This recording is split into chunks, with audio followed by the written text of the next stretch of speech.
So what I'm going to show you today is how to do an RL check or a resistance check to your Fronius machine. So with our contact tip grounded out to the piece, part, or fixture, we can go to Process Parameters, Common.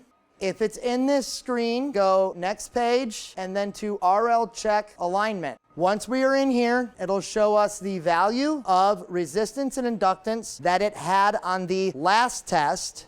As we go through, hitting next on the screen, it's going to show us how to do the RL check alignment. First, make sure we have our ground cable on, our gas nozzle off, grounding the contact tip again to the piece, part, or fixture. Once we hit next, it runs your measurement. Once we have a measurement successful, it'll tell you what your resistance, inductance is, and all we have to do is hit finish.